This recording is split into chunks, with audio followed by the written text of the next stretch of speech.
They put handcuffs on her in broad daylight.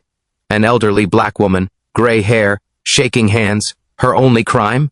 Carrying her own medicine home. People stared. Phones recorded. The police didn't listen. They never do. She's dealing drugs, someone said. And just like that, her life was reduced to a lie. She didn't scream. She didn't fight. She only whispered one sentence into a phone call. They say I did something wrong. What the police didn't know was who was about to walk through those doors. The handcuffs snapped shut with a sound that cut through the afternoon like breaking glass, sharp and final. And in that instant, the street seemed to hold its breath. The sun was bright, unforgiving, hanging high above the buildings as if it wanted to witness everything. Cars slowed, footsteps stopped. Conversations faded into a strange hush that only comes when something is wrong but no one knows how to stop it. In the middle of it all stood an elderly black woman, her thin arm trapped in cold metal, her grocery bag slipping from her fingers as oranges rolled across the sidewalk and came to rest against the curb like forgotten thoughts. She had been walking home, nothing more, a simple trip that had taken her decades of life to appreciate, because when your body grows old, even small errands feel like victories. Her steps had been careful, measured, the kind that come from knees that ache and a back that never quite straightens anymore. She wore a faded cardigan despite the warmth, the kind she had owned for years, the kind that still carried the faint smell of home and soap. Her hair was gray, pulled back neatly, and her face held lines that told stories no one had ever bothered to ask about. When the police car stopped beside her, she had turned slowly, confused more than afraid. At her age, fear didn't arrive loudly anymore. It crept in quietly, like a familiar visitor. The lights flashed red and blue across the shop windows, across her glasses, across the faces of people who suddenly found her very interesting. An officer stepped out, then another. Their boots hit the pavement with purpose. "Ma'am, we need to speak with you," one of them said. She blinked, trying to understand. She had done nothing wrong. She knew that the way old folks know things with a deep, calm certainty. Still, her heart beat faster, because she had lived long enough to know that innocence does not always protect you. "I don't understand," she said softly at first. They asked her questions she didn't expect. Where she was going, what was in her bag, why she looked nervous. She wasn't nervous until they asked her if she was nervous. That's how it always starts. She answered politely, her voice shaking just enough to give her away. When they asked to search her purse, she hesitated, not because she had anything to hide, but because it felt wrong. Because it felt like being told without words that she was already guilty. One officer reached in anyway. Fingers moved through old receipts, a small wallet, folded tissues, a worn photo of a young boy in a graduation cap. Then his hand closed around a small plastic bottle. No label, just pills inside, white, round, ordinary. The moment changed. The air shifted. The officers straightened. Their voices grew harder, louder, as if volume could replace certainty. One of them held the bottle up between two fingers like proof. "What are these?" he asked. She leaned forward, squinting. "Those are my medicines," she said quickly. "For my heart and my back. Why isn't there a label?" Another officer snapped. She swallowed. "The pharmacy bottle broke," she said. "I put them there so I wouldn't lose them."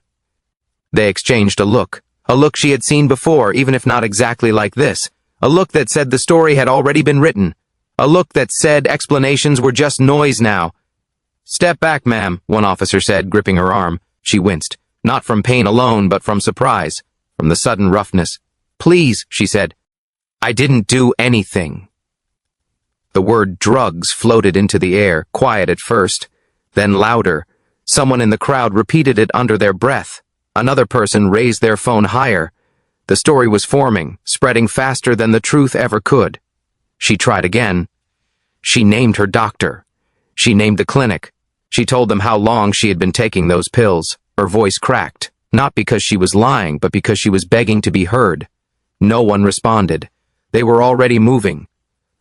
The cuffs came out, cold metal wrapped around her wrist, tight and unforgiving.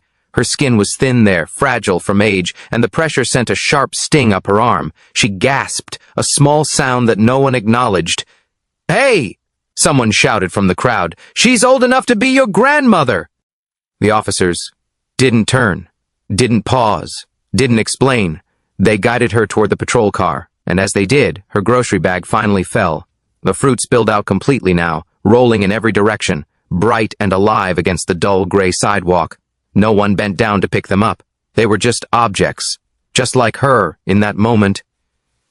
As she walked, her eyes moved across the faces watching her. Young faces, old faces, curious faces, some sympathetic, some cold, some already bored. She wasn't looking for rescue. She had learned long ago not to expect that. She was looking for something else, a nod, a soft word, a sign that someone saw her as more than a problem being handled. She found nothing. Her knees trembled, and not just because she was afraid. They trembled because this moment carried the weight of many others before it.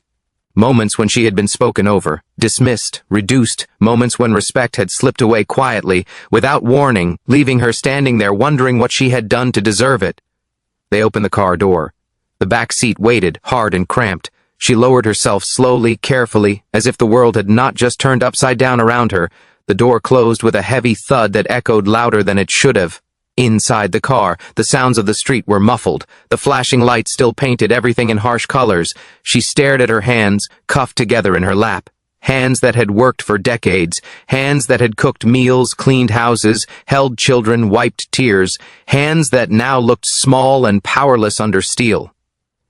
Her breathing grew shallow. She closed her eyes for a moment and whispered the only thing that made sense anymore. "I don't understand." Across the street, a woman shook her head and walked away.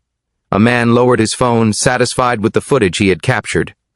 Life began to move again. Slowly at first, then faster, as if nothing extraordinary had happened at all. But something had happened. Because somewhere else in the city, in an office filled with quiet authority and polished wood, a man was sitting at a desk, unaware that his mother had just been placed in handcuffs under the open sky. He had grown up watching her carry the weight of the world without complaint. He had learned strength from her silence, integrity from her patience, and in just a little while he would learn how quickly that world still tried to break her. Back in the patrol car, the elderly woman lifted her chin. She refused to cry. Tears felt like surrender, and she had surrendered enough in her life. Instead, she focused on the rhythm of her breathing, on the memory of her son's voice, on the promise she had made to herself years ago that no matter what, she would keep her dignity. The car pulled away from the curb. The sunlight followed it down the street, shining just as brightly as before, indifferent to injustice. Store windows reflected the passing scene, then returned to selling shoes and phones and dreams.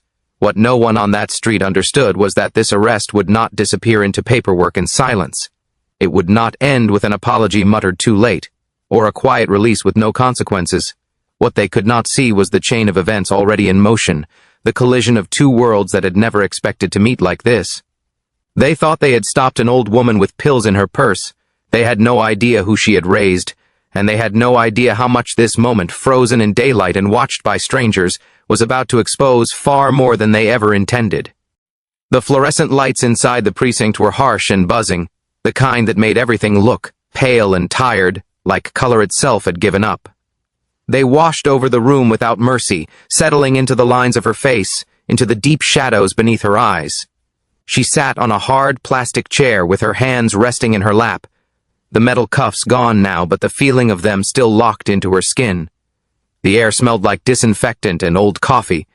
Somewhere down the hall, a phone rang and rang before finally stopping unanswered. The questions came quickly, too quickly. They didn't feel like questions at all. They felt like accusations wearing the shape of words. "Where did you get the pills?" She looked up, startled by the sharpness in his voice. "From my pharmacy," she said. Her voice was soft, careful. "I've been going there for years." "Who are you selling to?"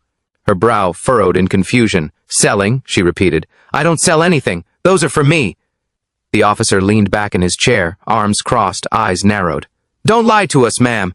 The word lie landed heavy in the room. It echoed in her chest like an insult she had spent her whole life trying to avoid. She had raised her children to tell the truth even when it hurt.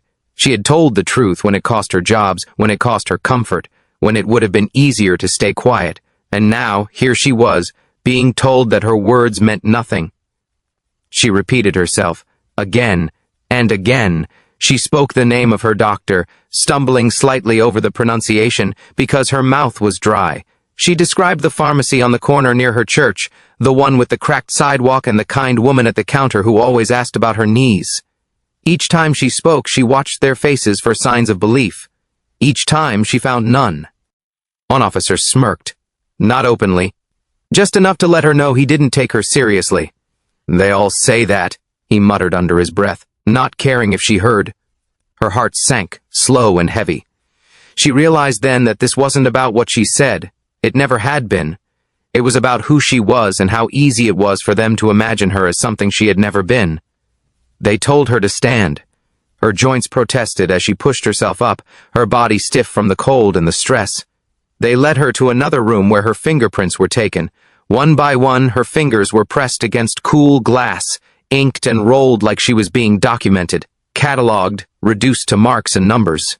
She watched her own hands. These hands that had once braided hair and held babies, now treated like evidence. Her purse sat on a metal table nearby, its contents emptied into clear plastic bags. Her wallet, her keys, the small bottle of pills that had started everything. They sealed each bag with a sharp snap, as if closing off pieces of her life. With every sound, something inside her seemed to shrink. She felt her dignity slipping away, not all at once, but in small, painful pieces, a look here, a laugh there, a silence when she spoke. It was the kind of stripping that didn't leave bruises but stayed with you long after time stretched. Or maybe it collapsed. She couldn't tell. The clock on the wall ticked loudly, each second reminding her that she was stuck in a place where her past meant nothing and her future was being decided by strangers. Finally, she spoke up. Her voice trembled, not with fear, but with exhaustion that ran bone deep. "May I make a phone call?" she asked. The officers exchanged a look. One shrugged. "One call," he said. "Make it quick." She was led to a desk phone, its cord tangled and worn. She lifted the receiver with careful hands and dialed a number she knew by heart. She had memorized it years ago, back when she still wrote things down on scraps of paper and tucked them into drawers. This number lived in her now. It had lived in her through every hard moment when he answered. She closed her eyes. "Mom?" His voice was steady, familiar. The sound alone almost broke her. She took a breath and tried to sound calm. Mothers always did. Even when the world was falling apart, they found a way to soften their voices for their children. "They say I did something wrong," she whispered. "They think I had drugs." There was a pause on the other end, a long one. She imagined his face tightening, his jaw setting in that way it did when he was holding back anger. She had seen that look before, when he was a boy and someone had been unfair, when he had learned too early that the world didn't always play fair. "I didn't do anything," she added quickly. "I was just coming home." "I'm coming," he said. His voice was low now, controlled. "Stay right there." She wanted to tell him she was okay. She wanted to tell him not to worry. But the words caught in her throat. All she could manage was, "Thank you."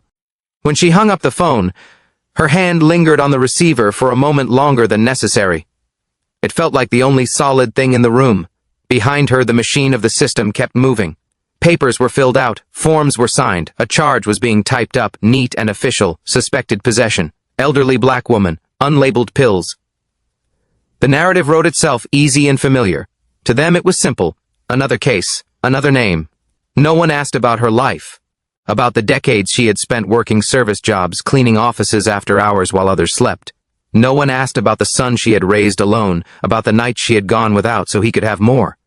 None of that fit into the boxes on their screens. An officer leaned against the counter sipping coffee as he watched the printer spit out pages. "Open and shut," he said casually. She sat quietly, her hands folded in her lap, listening to every word. She felt small, but she refused to disappear. She stared straight ahead, her back as straight as her tired body would allow. If they were going to see her, she would make sure they saw strength, even if they didn't recognize it. Outside the station, the afternoon moved on. Cars passed, people laughed. Somewhere, someone was celebrating something. And then, almost unnoticed, a black sedan pulled up to the curb. It didn't have flashing lights, it didn't make noise. It didn't demand attention. It simply arrived and waited, polished and still, like it belonged there. Inside the precinct, an officer glanced at the front desk where the call log sat. His eyes scanned the names absent-mindedly until one made him stop. He leaned closer, squinting. His posture changed. "Hey," he said quietly, nudging another officer. "Come look at this." The second officer frowned as he read. His face lost a bit of its color. "That can't be right," he said. "A third officer, overhearing them, walked over. He read the name once, then again. His throat tightened. He swallowed hard. The room felt different suddenly, quieter, tighter, like the air itself had realized it was about to be tested. She noticed it too, the shift, the way voices lowered, the way footsteps slowed. She looked up, confused, her heart beating faster for reasons she didn't yet understand. One officer cleared his throat. Another straightened his uniform. Someone adjusted a badge that hadn't needed adjusting before. Outside, the sedan's engine cut off. Inside, the system that had grown comfortable with her silence began to stir, uneasy now, sensing that the story it had written might not hold up under a closer look. No one said it out loud, but the thought hung heavy in the room. The man on his way wasn't just anyone. And for the first time since she had been brought through those doors, something other than doubt crept into their eyes. It was fear, the kind that comes when power realizes it might finally have to answer for itself. The doors opened without drama, without warning, and yet the room felt like it tilted the moment they did. No one spoke at first. No one needed to. The air changed. The hum of the light seemed louder. The silence pressed down heavier. Even the woman sitting in the chair felt it before she understood it. She lifted her head slowly, her eyes tired but alert, and for the first time since she had been brought into that building, she saw uncertainty flicker across the faces in front of her. Her son stepped inside. He did not rush. He did not hesitate. His movements were measured, controlled, the kind that came from years of walking into rooms where decisions mattered. He wore a tailored suit, dark and clean, the kind that fit perfectly without calling attention to itself. His shoes were polished, his posture straight, his face calm, almost unreadable, except for his eyes. Those eyes moved quickly, taking in the room, the officers, the desk, the chair where his mother sat smaller than she should have. No one stopped him. No one asked his name. They all seemed to know it already. He took one step forward, then another. The sound of his shoes against the floor echoed louder than it should have. When he finally spoke, his voice was low, steady, and sharp enough to cut through the tension without rising. In volume. "Why is my mother in handcuffs?" The question landed hard. Not because it was loud, but because it was precise. There was nowhere to hide from it. Chairs scraped back as officers straightened without thinking. Badges were adjusted. Someone cleared their throat. Another officer began to speak, then stopped, unsure where to begin. "Well, sir, there was a situation," one of them said, already defensive. Her son didn't react. He didn't interrupt. He simply looked at the cuffs still hanging loosely around her wrists, as if they were an insult he was memorizing. Across the room, an officer reached for the small bottle of pills again. This time, his fingers lingered. He turned it over slowly, squinting at the faint markings on the side. His expression changed as he read more carefully than before. Much more carefully, too carefully. Recognition spread through the room in quiet waves. Someone whispered his name. Another officer's eyes widened slightly. A third swallowed hard, the sound audible in the sudden stillness. They knew who he was now. Not just her son. Not just a man in a suit. The legal advisor, the federal investigator, the one whose signature carried weight, the one who didn't make noise but made consequences. He crossed the room and knelt in front of his mother without hesitation. The sight alone felt like a rebuke. A man of his position lowering himself to meet her eyes. He reached for the cuffs, his hands steady, and removed them himself. The metal clicked open, soft this time, almost apologetic. He took her wrists gently, rubbing the red marks with his thumbs the way he had when he was a child, and scraped his knee, the roles reversed now in a way that made her chest tighten. She looked at him, really looked at him, and for a moment she forgot where she was. "You did nothing wrong," he said quietly. "I'm here." Her eyes filled, but she did not cry. She nodded once, slow and sure, as if she had been waiting for someone to say those exact words. No one spoke. The silence that followed was not empty. It was heavy. It exposed everything that had been rushed, assumed, ignored. In that silence, the officers seemed to shrink, not physically, but morally. The confidence they had carried just minutes before drained away, replaced by something closer to fear. Suddenly, things began to move very fast. Files were pulled up again. Names were double-checked. A supervisor was called, then another. Phone calls were made in hushed voices just outside the room. Someone typed furiously at a computer, deleting lines as quickly as they had been added. The charge that had felt so solid moments ago began to dissolve, as if it had never really existed at all. "I think there's been a misunderstanding," one officer said, forcing a smile that didn't reach his eyes. Her son didn't respond to that. He didn't need to. Instead, he stood and turned slowly, his gaze settling on each officer in turn.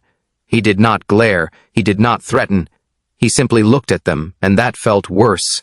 "I'd like the names of everyone involved," he said, calm, even. "I'd also like copies of all reports, body cam footage, and the procedure that justified this detention." The room froze again. This wasn't anger. Anger would have been easier to dismiss. This was something else. This was accountability. One officer began to protest. Another cut him off with a look. Papers were gathered. A list was started. The sound of a printer filled the air, spitting out evidence of moments that could no longer be erased. Her son stayed beside her, one hand resting lightly on the back of her chair. She could feel his presence like a shield. She straightened a little more, her shoulders squaring, her chin lifting. She had not changed. The room had... An apology was offered, quiet, rushed, not quite sincere. It hung in the air awkwardly, unanswered. The charge was officially dropped. The pills were returned, now treated like what they had always been. Medicine, necessary, harmless. But something remained broken. Her son saw it in her eyes, the way she flinched when someone moved too quickly, the way her hands trembled just slightly when she reached for her purse. The damage lingered in places paperwork could not touch. He did not raise his voice. He did not insult them. Instead, he spoke again, his tone steady but unmistakably firm.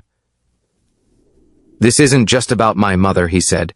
"This is about a system that assumed guilt before listening, about how easy it was to put cuffs on someone who posed no threat. No one argued. They couldn't." He helped his mother to her feet. She stood slowly, carefully, but with a dignity that could not be taken from her again. As they turned to leave, the room parted for them, officers stepping aside instinctively, as if recognizing authority they could not deny. They walked down the hallway together, past desks and doors, and people who suddenly avoided eye contact. Each step felt like a quiet victory, but not a joyful one. It was heavy, earned, necessary. At the exit, her son paused. He looked back once, not with anger, but with something more lasting. "Do better," he said. The doors closed behind them. Outside, the light was softer now, the day edging toward evening. The city sounded the same as before, unaware of the shift that had just occurred inside those walls. She took a deep breath, filling her lungs with fresh air, and let it out slowly. She looked at her son and smiled, small but real. "I knew you'd come," she said. He nodded. "I always will." As they walked away, the building behind them stood unchanged, but the truth had passed through it like a crack in the foundation. For the first time that day, power had moved in the right direction, not through shouting, not through force, but through truth, spoken calmly and backed by the weight of dignity that had been denied for far too long.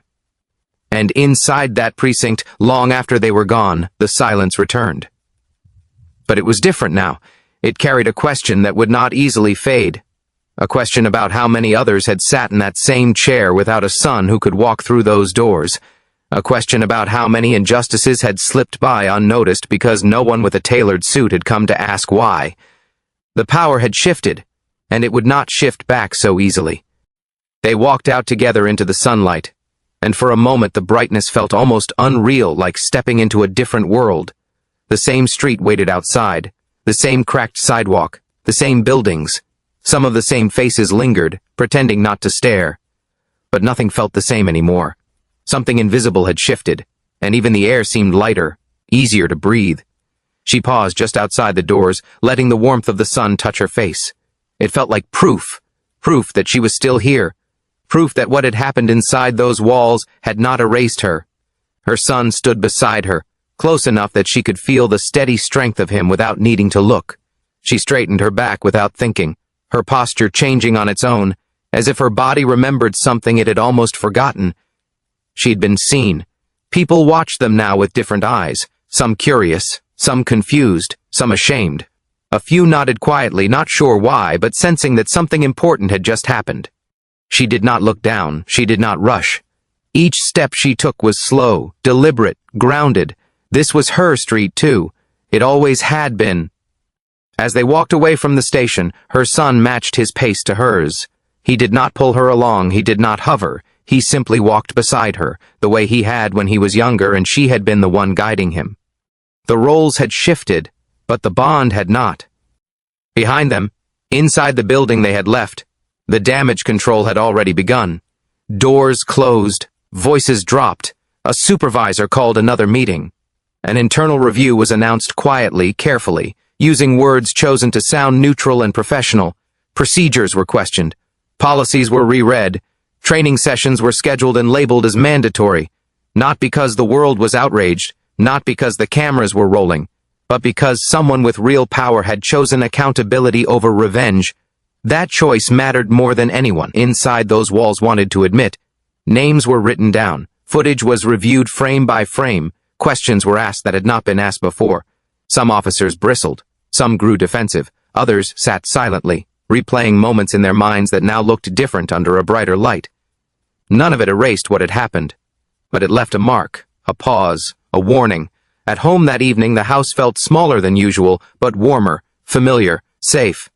She sat at the kitchen table, the same one where she had paid bills and folded laundry and helped with homework years ago. The kettle whistled softly on the stove. Outside the window, the day faded into dusk. Her son sat across from her, his suit jacket draped over the back of a chair now, his tie loosened. In this space, he was not a legal advisor or an investigator. He was just her son again, the boy she had once rocked to sleep, the man she had prayed for when the world felt cruel. She reached across the table and took his hand. Her fingers were still a little shaky, the adrenaline not fully gone. "I was so embarrassed," she said quietly, the words slipping out before she could stop them. They carried the weight she had held inside all day. Everyone was looking at me like I was... She didn't finish the sentence. She didn't need to. He squeezed her hand gently and shook his head. "You survived something that shouldn't happen to anyone," he said. His voice was firm, certain. What they did was wrong. Not you. She looked down at their hands, at the way his thumb rested protectively over her knuckles. She nodded slowly, letting his words settle into places her own could not reach yet. Later, when she was alone in her room, she sat on the edge of her bed and let herself breathe. Really breathe. The quiet wrapped around her. For the first time since the patrol car door had closed, her shoulders relaxed. She touched her wrists absent-mindedly, feeling the faint tenderness still there. The marks would fade, the memory would not, but she knew now that she would carry it differently. Across town, the officers involved in her arrest went home too. Some turned on their televisions, some sat in silence. One stared at his reflection in the bathroom mirror longer than usual, another replayed the sound of the cuffs closing, now hearing it with a new awareness.